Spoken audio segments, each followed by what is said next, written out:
What makes a good Scream film? What makes it fun to watch? What makes you want to go to the theater every year when it comes out to watch it since 1996? I'll tell you what I think. It's a slasher film. Slasher films have their own tropes, their own rules. But there are certain things that a Scream film has to have. And I've come to over the years to realize that it has to have three things. Opening death scene, which from 1996 has been the thing we want to watch a lot, the most. The connection between the characters in the movie, the eventual ones that die off, and the reveal, the shock value of it.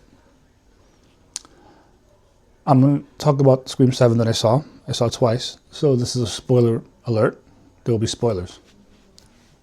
So if you haven't seen it yet, leave now. And the opening scene of this film, I thought was great. They did a good job. The Airbnb, the Stu Marcus house, I thought that was genius. That was good. I like that. Okay. First 15 minutes, so far so good. All right, then we see Sidney's relocated. She has a daughter. Blah blah blah. All that stuff. All right, moving on. Now remember, Sidney was in Scream 6. So they had a whole movie to think of what what to do with this storyline. So the characters in this movie wasn't feeling it. Okay, yeah, everybody's a suspect. We know that.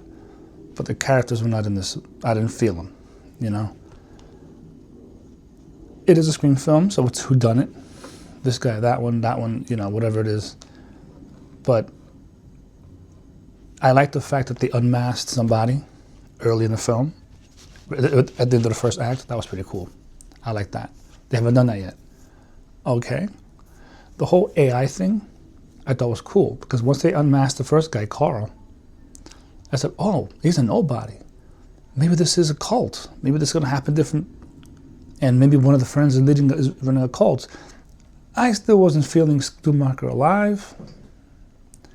But maybe it is a cult. I said, oh, this would be great. This would be cool. But it didn't go that way, obviously. And all the friends, most of them died in the bar. Like 4 of them died in the bar. Or 3 of them. And I'm going to go out and say, Gail didn't need her in the movie. Didn't need her. They didn't need the twins. They were useless. They could have stayed in New York. They really could have stayed in New York, or one of them could have died. You know, that's something Scream 8 got to think about. You know, don't bring them back, kill them off. You know, and the reveal. The movie was going really, really well. Oh, before I get into that, I really enjoyed the AI. Stu Macher. That's a good misdirection. I knew he was dead, but I really liked the fact they played that, and we thought for a minute that he might have been back. I like that. I like the AI character that came back. Dewey, Nancy Loomis, Roman Bridger. I like that. Those are the times. Those are the times. I like that. And they should have kept going with that. However, the reveal to be, spoiler alert, the neighbor who had 2 scenes, and the orderly who had 1 scene.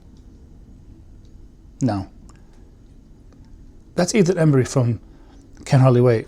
Who didn't age very well, by the way. Sorry, Ethan. But he had 1 scene. He had no motive. Her motive was a little more sensible, I guess, but still, like, really? Boo-hoo. You know, you had to free yourself and kill Sidney Prescott to be free. I mean, although if she killed her son, that's kind of that's kind of brolic, you know, kind of crazy. But you know, no, it was a little weak, the ending. If the real was better, this movie would have been up on top with number 1. This would have been right outside. It was good until that part. I enjoyed the movie very well until that reveal. Because, like I said, the cast of characters, the killers are usually in her social circle of whoever they're targeting. Those guys were in one scene together. Really? He was in a movie for 5 minutes.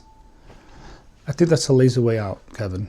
I think that was not very well done. I'm sorry to shout you out, but I've already started writing Scream 8.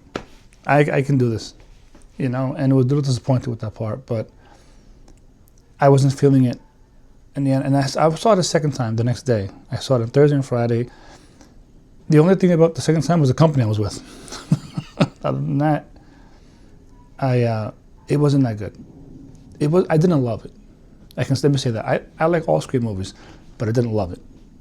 They can do Scream in Space or Scream the Musical. I'll still watch it.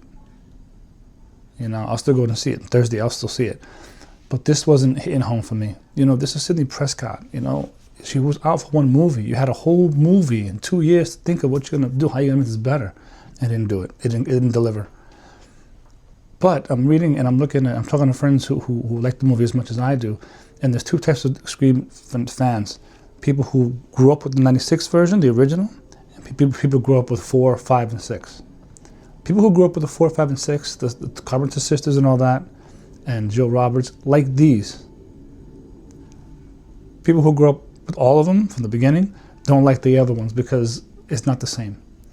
I went with my sons and friends, and they liked it because they're not as fan as I am. It doesn't hit home for them. It's not nostalgia like it is us. But, what are you going to do? It's a movie, right? But that's what I think about it. Please give me a comment. Give me information, anything you think about the movie. Let me know. I'll let you your ideas and all that. If you have any ideas for Scream 8, drop them. I'm writing on my own Scream 8 too. Thank you for watching.